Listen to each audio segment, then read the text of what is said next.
नमो नमः, सुप्रभातम। दोस्तों सभी को नमस्कार। आज की इस क्लास में प्रश्न संख्या 24 से लेकर के 50वें प्रश्न तक के सभी के आंसर आपको देने हैं। दोस्तों आप प्रतिदिन की भांति इस दिन भी प्रश्नोत्तरी के अंतर्गत कितने प्रश्न सही कर पाते हैं, आप स्वयं आकलन करें और अपने तैयारी को अच्छे से करें। दोस्तों प्रश्न संख्या 24, कृष्ण सर्पः पदस्य विग्रह अस्ति। ऑप्शन नंबर ए कृष्ण चासौ सर्पः, ऑप्शन नंबर बी कृष्ण च सर्पः च, ऑप्शन नंबर सी कृष्णाय सर्प, ऑप्शन नंबर डी किमपि न। तो दोस्तों इस प्रश्न का सही आंसर क्या होगा, जल्दी से आपको कमेंट बॉक्स में कमेंट करके बताना है। तो दोस्तों इस प्रश्न का सही आंसर होगा कृष्णश्चासौ सर्पः। ऑप्शन नंबर ए इस प्रश्न का सही आंसर होगा। ठीक है दोस्तों, बढ़ते हैं अगले प्रश्न की ओर। प्रश्न संख्या 25, चंद्र सदृशं मुखम इत्यस्य समस्त पदम वर्तते। ऑप्शन नंबर ए चंद्रमुखम, ऑप्शन नंबर बी चंद्र सदृश मुखः, ऑप्शन नंबर सी चंद्रमा, ऑप्शन नंबर डी किमपि न। दोस्तों इस प्रश्न का सही आंसर क्या है, जल्दी से आपको कमेंट बॉक्स में कमेंट करके बताना है।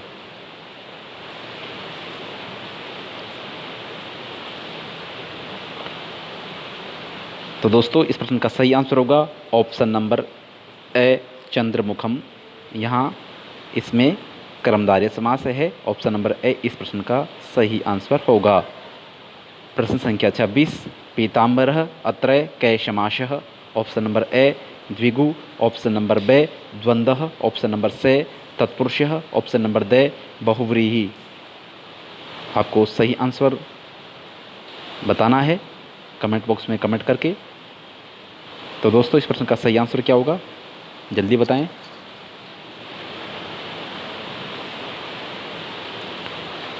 तो दोस्तों इस प्रकार का प्रश्न में यदि आपको पीताम्बरः विसर्ग वाला मिलता है तो वहाँ पर बहुव्रीहि समास होता है। ऑप्शन नंबर डी इस प्रश्न का सही आंसर होगा। और बात करें यदि पीताम्बरम आता है तो वहाँ कर्मधारय समास होता है। ठीक है, और वहाँ कर्मधारय आपको प्रश्न में ऑप्शन में मिलेगा। ठीक है दोस्तों, तो ध्यान रखना है, पीताम्बर विसर्ग जहाँ लगा होता है उसमें बहुव्रीहि समास होता है, और विसर्ग नहीं होता है जहाँ में लगा हुआ होता है हलंत वाला, तो वहाँ कर्मधारय समास होता है। बढ़ते हैं अगले प्रश्न की ओर। पाणिपादम इत्यत्र कैशमाशः। ऑप्शन नंबर ए द्विगु, ऑप्शन नंबर बी द्वंद्वः, ऑप्शन नंबर सी कर्मधारय, ऑप्शन नंबर डी तत्पुरुष। तो दोस्तों इस प्रश्न का सही आंसर क्या होगा, जल्दी से बताएं। तो दोस्तों इस प्रश्न का सही आंसर होगा चार्थे द्वंद्वः पाणिचे पादयो तेषां शमारः। ऑप्शन नंबर बी इस प्रश्न का सही आंसर होगा। बढ़ते हैं अगले प्रश्न की ओर। प्रश्न संख्या 28, ए स्वरस्य उच्चारण स्थानं भवति। ऑप्शन नंबर ए कंठ, ऑप्शन नंबर बी तालु, ऑप्शन नंबर सी दंत, ऑप्शन नंबर डी मूर्धा। तो दोस्तों इस प्रश्न का सही आंसर क्या होगा, जल्दी से आपको बताना है। तो दोस्तों बहुत ही सरल प्रश्न है। अकुह विसर्जनानाम कंठ, ए के वर्ग है और विसर्ग का उच्चारण स्थान कंठ होता है, तो इसलिए इस प्रश्न का ए ऑप्शन सही आंसर होगा। बढ़ते हैं अगले प्रश्न की ओर। प्रश्न संख्या 29, चे वर्गस्य उच्चारण स्थानम भवति। ऑप्शन नंबर ए कंठ, ऑप्शन नंबर बी तालु, ऑप्शन नंबर सी दंतः, ऑप्शन नंबर डी मूर्धा। तो दोस्तों इस प्रश्न का सही आंसर क्या है, जल्दी से आपको कमेंट बॉक्स में कमेंट करके बताना है। तो दोस्तों आपने याद किया होगा इचु यसानाम तालु, ई चे वर्ग ये और से इनका उच्चारण स्थान क्या होता है, तालु होता है। तो दोस्तों इसका बे आंसर सही होगा। इस प्रश्न का ऑप्शन नंबर बे तालु इस प्रश्न का सही आंसर होगा। बढ़ते हैं अगले प्रश्न की ओर। प्रश्न संख्या 30, थ व्यंजनस्य उच्चारण स्थानं भवति। ऑप्शन नंबर ए कंठ, ऑप्शन नंबर बी तालु, ऑप्शन नंबर सी दंताः, ऑप्शन नंबर डी ओष्ठ। तो इसका सही आंसर क्या है, जल्दी से आपको कमेंट बॉक्स में कमेंट करके बताना है। तो दोस्तों जो थे है वह कौन से वर्ग में आता है, तय वर्ग में आता है। तो ठीक है दोस्तों, तय और इसका बाद में आता है, तय के बाद में थे आता है, तय थ द ध और न। ठीक है दोस्तों, तो तय वर्ग की बात कर रहे हैं। तो तय वर्ग में तेवर का उच्चारण क्या होता है? लृतु लशानाम दंता। ठीक है दोस्तों, ऑप्शन नंबर से इस प्रश्न का सही आंसर होगा। प्रश्न संख्या 31, री वर्णस्य उच्चारण स्थानं भवति। ऑप्शन नंबर ए दंता, ऑप्शन नंबर बे कंठ, ऑप्शन नंबर से मूर्धा, ऑप्शन नंबर दे तालु। तो दोस्तों इस प्रश्न का सही आंसर होगा ऑप्शन नंबर, जल्दी से पहले आपको बताना है, ऋतु रसाणाम मूर्धा। ऑप्शन नंबर से इस प्रश्न का सही आंसर होगा। तो दोस्तों इस प्रश्नोत्तरी के अंतर्गत, प्रत्येक प्रश्नोत्तरी के अंतर्गत कम से कम समय में अधिक से अधिक प्रश्नों की वाक्यात्मक रूप से आपको करके बताया जा रहा है। तो दोस्तों आपका समय का भी ध्यान रखा जा रहा है।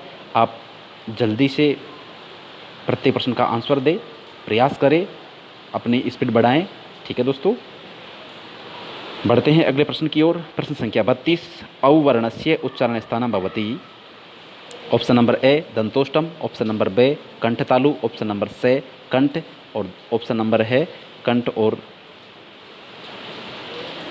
औष्टम। ठीक है दोस्तों, अंतिम वाला ऑप्शन है कंठ प्लस औष्टम।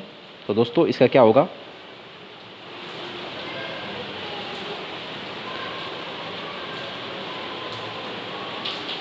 तो दोस्तों इस प्रश्न का सही आंसर होगा, यहाँ पर अंतिम ऑप्शन को पहले आप जानें, कंठ और तालु है। कंठ तालु तो बे में मिल रहा है, कंठ और औष्टम है, ऑप्शन नंबर दे इस प्रश्न का सही आंसर होगा। ठीक है दोस्तों, इसमें ऑप्शन आप छिपा हुआ था, आपको इस प्रश्न को माइनस करके आप कर सकते हैं। ठीक है दोस्तों, टोटल प्रश्न संख्या में इसको शामिल नहीं करके आप अपना स्वयं कर सकते हैं। प्रश्न संख्या 33, वे व्यंजनस्य उच्चारण स्थानं भवति। ऑप्शन नंबर ए कंठोष्टम, ऑप्शन नंबर बे कंठतालु, ऑप्शन नंबर से दंतोष्टम, ऑप्शन नंबर दे जिव्यामूलम। तो दोस्तों इस प्रश्न का सही आंसर क्या होगा? जल्दी से आपको कमेंट बॉक्स में कमेंट करके बताना है। तो दोस्तों इस प्रश्न का सही आंसर होगा वकारस्य दंतोष्टम। ऑप्शन नंबर से इस प्रश्न का सही आंसर होगा। प्रश्न संख्या 34, कति स्वराः कति। ऑप्शन नंबर ए पंच, ऑप्शन नंबर बे अष्टौ, ऑप्शन नंबर से एकादश, ऑप्शन नंबर दे नौ। तो दोस्तों माहेश्वर सूत्रों के अंतर्गत कितने स्वर हैं उनकी यहाँ बात की गई है।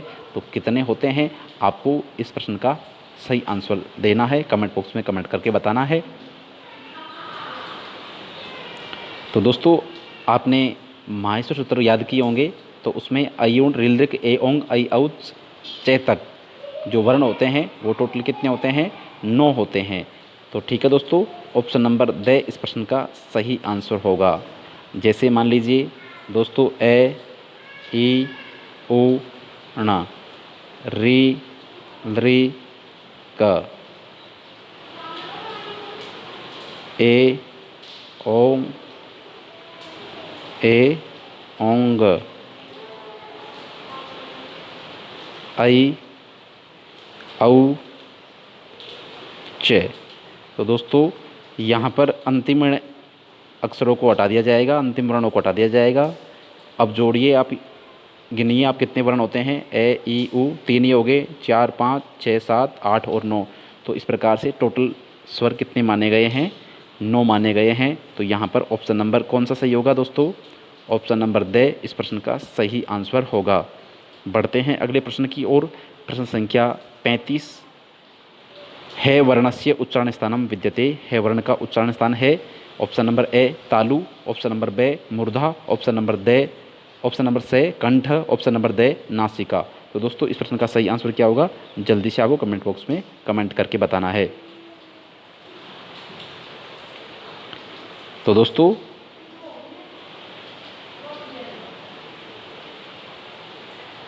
जल्दी बताएं। अकुह विसर्जनीय नाम कंठ। ऑप्शन नंबर से इस प्रश्न का सही आंसर होगा। ए के वर्ग और हकार का उच्चारण स्थान कंठ होता है। ऑप्शन नंबर से इस प्रश्न का सही आंसर होगा। बढ़ते हैं अगले प्रश्न की ओर। प्रश्न संख्या 36, से वर्णस्य उच्चारण स्थानं विद्यते। ऑप्शन नंबर ए मूर्धा, ऑप्शन नंबर बे कंठ, ऑप्शन नंबर से तालु, ऑप्शन नंबर दे नासिका। तो दोस्तों इस प्रश्न का सही आंसर क्या है? जल्दी से आपको आंसर देना है। प्रश्न संख्या 36। ऋतु रसाणाम मुर्दा, ऑप्शन नंबर ए इस प्रश्न का सही आंसर होगा। बढ़ते हैं अगले प्रश्न की ओर। प्रश्न संख्या 36, प्रायेण पूर्व पदार्थ प्रधानः भवति, ऑप्शन नंबर ए अव्ययभाव, ऑप्शन नंबर बे तत्पुरुषः, ऑप्शन नंबर सी कर्मधारय, ऑप्शन नंबर डी द्विगु। तो दोस्तों इस प्रश्न का सही आंसर क्या होगा, जल्दी से आपको कमेंट बॉक्स में कमेंट करके बताना है। तो दोस्तों पूर्व पदार्थ प्रधान किस समास में होता है, अव्ययभाव समास में होता है। ऑप्शन नंबर ए इस प्रश्न का सही आंसर होगा। प्रश्न संख्या 38, प्रायेण अन्य पदार्थ प्रधान भवति, ऑप्शन नंबर ए केवल समास है, ऑप्शन नंबर बे कर्मधारय, ऑप्शन नंबर सी तत्पुरुषः, ऑप्शन नंबर डी बहुव्रीहि। तो दोस्तों इस प्रश्न का सही आंसर क्या होगा, जल्दी से आपको कमेंट बॉक्स में कमेंट करके बताना है। अन्य पद जिसमें प्रधान होता है वह समास कहलाता है, बहुव्रीहि समास कहलाता है। ऑप्शन नंबर डी इस प्रश्न का सही आंसर होगा। बढ़ते हैं अगले प्रश्न की ओर। विसर्गस्य उच्चारण स्थानम भवति, ऑप्शन नंबर ए मूर्धा, ऑप्शन नंबर बे तालु, ऑप्शन नंबर सी कंठ, ऑप्शन नंबर डी दंताः।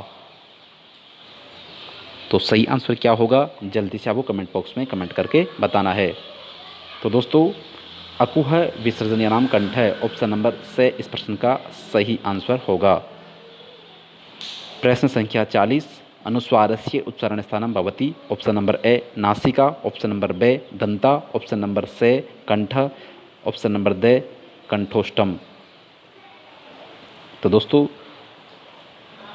सही आंसर क्या है, जल्दी से आपको कमेंट बॉक्स में कमेंट करके बताना है। तो दोस्तों इस प्रश्न का सही आंसर होगा नासिका अनुस्वारस्य, ऑप्शन नंबर ए इस प्रश्न का सही आंसर होगा। बढ़ते हैं अगले प्रश्न की ओर। प्रश्न संख्या 41, छंदस्य कति भेदा, ऑप्शन नंबर ए छंदस्य कति भेदा, option number A 1, option number B 2, option number 3, option number C 3, option number D 4।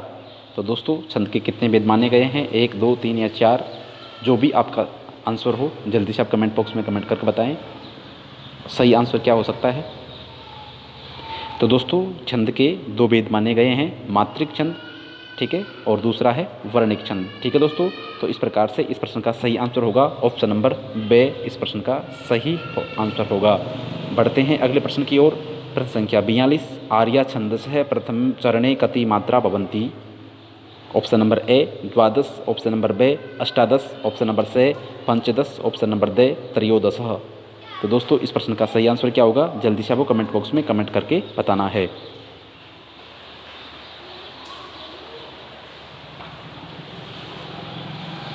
तो दोस्तों इसका आपने लक्षण याद किया होगा आर्य छंद का, यस्या पादे प्रथमे 12 मात्रा तथा तृतीयेपि 18 द्वितीयेषु चतुर्थके 15 सारिया, ठीक है दोस्तों। तो यहाँ आर्य छंद की बात की जा रही है और प्रथम चरण में कितनी मात्रा होती है, 12 होती है, ठीक है। यस्या पादे प्रथमे 12 मात्रा तथा तृतीयेपि, मतलब पहले और दूसरे पाद में कितनी होती है, 12 होती है, ठीक है दोस्तों। प्रश्न संख्या 43, तो इसका ऑप्शन नंबर ए सही आंसर होगा। बढ़ते हैं अगले प्रश्न की ओर। प्रश्न संख्या 43, जत जास ततौ ग कस्मिन छंदसी आयाति, किस छंद के अंतर्गत आता है, किस छंद के लक्षण में यह आता है, जत जास ततौ ग। ऑप्शन नंबर ए उपेंद्र वज्रा, ऑप्शन नंबर बे अनुष्टुप, ऑप्शन नंबर सी आर्या, ऑप्शन नंबर डी मालिनी। तो दोस्तों इस प्रश्न का सही आंसर क्या होगा, जल्दी से आपको कमेंट बॉक्स में कमेंट करके बताना है। तो दोस्तों इस प्रश्न का सही आंसर होगा उपेंद्र वज्रा जत जास ततौ गए, ऑप्शन नंबर ए इस प्रश्न का सही आंसर होगा। बढ़ते हैं अगले प्रश्न की ओर। चतुर्भि यकारई कस्य छंदसः लक्षणम अस्ति, ऑप्शन नंबर ए भुजंग पर्यातम, ऑप्शन नंबर बे मालिनी, ऑप्शन नंबर सी इंद्रवज्रा, ऑप्शन नंबर डी वंशस्थ। तो दोस्तों सही आंसर आपको कमेंट बॉक्स में कमेंट करके बताना है। तो दोस्तों भुजंग प्रियातम जो छंद है उसका लक्षण है भुजंगे प्रियातम चतुर्भि यकारई। तो ऑप्शन नंबर ए इस प्रश्न का सही आंसर होगा। भुजंगे प्रियातम चतुर्भि यकार, मतलब 4 यगण इसमें आते हैं। कौन से समास में आते हैं, भुजंग प्रियातम छंद में 4 यगण आते हैं। बढ़ते हैं अगले प्रश्न की ओर। प्रश्न संख्या 45, मालिनी छंदसी प्रतिचरणम कति वर्णा भवन्ति? Option number A 10, option number B अष्टौ, ऑप्शन नंबर से पंचदश, ऑप्शन नंबर दे द्वादश। सही आंसर को कमेंट बॉक्स में आपको लिख करके बताना है कि कौन सा ऑप्शन इस प्रश्न में सही आंसर होगा। तो दोस्तों मालिनी छंद जो होता है उसके प्रत्येक चरण में 5-10 मात्राएं होती हैं। ठीक है दोस्तों, ऑप्शन नंबर से इस प्रश्न का सही आंसर होगा। प्रश्न संख्या 46, नभो भरौ कस्मिन् छंदसि आयाति? ऑप्शन नंबर ए मालिनी, ऑप्शन नंबर बे वंशस्थ, ऑप्शन नंबर से द्रुत विलंबित, ऑप्शन नंबर दे आर्या। तो दोस्तों इस प्रश्न का सही आंसर क्या होगा, जल्दी से आपको कमेंट बॉक्स में कमेंट करके बताना है।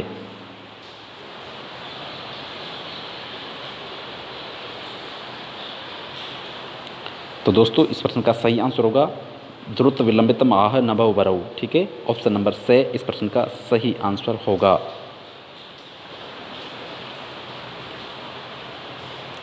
प्रश्न संख्या 47, न म य इति कस्मिन् छंदसि आयाति? ऑप्शन नंबर ए वंशस्थ, ऑप्शन नंबर बे अनुष्टुप, ऑप्शन नंबर से मालिनी, ऑप्शन नंबर दे मंदाक्रांता। तो दोस्तों आपको ये यदि लक्षण याद है तो आप तुरंत से आप इस प्रश्न का जवाब दे देंगे और इस प्रश्नोत्तरी के द्वारा आपको यह जानकारी मिल रही होगी कि प्रत्येक जो छंद है उसका लक्षण आपको कंठस्थ याद होना चाहिए। बार बार आपको उसको याद करना चाहिए, रिवीजन करना चाहिए, प्रयास करें कि उनका प्रैक्टिस और करें, आप अभ्यास करें। ठीक है दोस्तों, तो इस प्रश्न का सही आंसर क्या होगा, ऑप्शन नंबर से मालिनी छंद। ठीक है दोस्तों, क्योंकि 1, 2, 3, 4 और 5 गण हो गए हैं और 5 गण, एक गण में 3 होते हैं 1। ठीक है, तो 5 × 3 करेंगे तो 15 वर्ण हो गए। तो इसमें मालिनी छंद है, ऑप्शन नंबर से इस प्रश्न का सही है, जो कि अभी मालिनी छंद प्रश्न संख्या 45 में आया था। प्रतिचरणम कति वर्णा 5-10 होते हैं, तो 5-10 यहाँ आ रहा है। तो इस प्रकार से भी आप इस प्रश्न का हल कर सकते थे। ठीक है दोस्तों, प्रश्न संख्या 47 का ऑप्शन नंबर से मालिनी इस आंसर सही है। प्रश्न संख्या 48, मंदाक्रांता छंदसि प्रतिचरणम कति वर्णा भवन्ति? Option number A 15, option number B 16, option number C 17, option number दे 20। ठीक है दोस्तों, तो सही आंसर क्या होगा, ऑप्शन नंबर दे में आप यहाँ 20 माने। ठीक है दोस्तों, 20। ठीक है, तो सही आंसर क्या होगा, जल्दी से आपको कमेंट बॉक्स में कमेंट करके बताना है। तो दोस्तों मंदाक्रांता के प्रतिचरण में छंद कितने वर्ण होते हैं, ऑप्शन नंबर से इस प्रश्न का सही आंसर होगा 17 वर्ण होते हैं। ठीक है दोस्तों, मंदाक्रांता छंद के प्रत्येक चरण में 17 वर्ण होते हैं। ठीक है दोस्तों, बढ़ते हैं अगले प्रश्न की ओर। प्रश्न संख्या 49, संस्कृते कति वर्णः? संस्कृते कति वर्णः? Option number A 63, option number B 58, option number C 55, option number दे 61। तो दोस्तों इसका सही आंसर क्या होगा, जल्दी से आपको बताना है। पूर्व की प्रश्नोत्तरी में भी यह प्रश्न आ चुका है, केवल यहाँ ऑप्शन में थोड़ा सा बदलाव किया गया है, आप ध्यान रखें। तो दोस्तों इस प्रश्न का सही आंसर होगा 63, 64, 63 या 64। ठीक है दोस्तों, 63 या 64 है ना। ऑप्शन नंबर ए इस प्रश्न का सही आंसर होगा। अंतिम प्रश्न 50वां, छंद शास्त्री कति गणा? Option number A 20, option number B 10, option number C 8, option number दे 5। तो गण कितने होते हैं वो आपको बताने हैं, छंद शास्त्र में कितने गण होते हैं। तो दोस्तों इस प्रश्न का सही आंसर होगा ऑप्शन नंबर से 8 गण होते हैं। ये माता राज बाना से लगा, लघु और गुरु को गण नहीं माना गया है। ठीक है, इस प्रकार से कितने गण होते हैं, 8 गण होते हैं।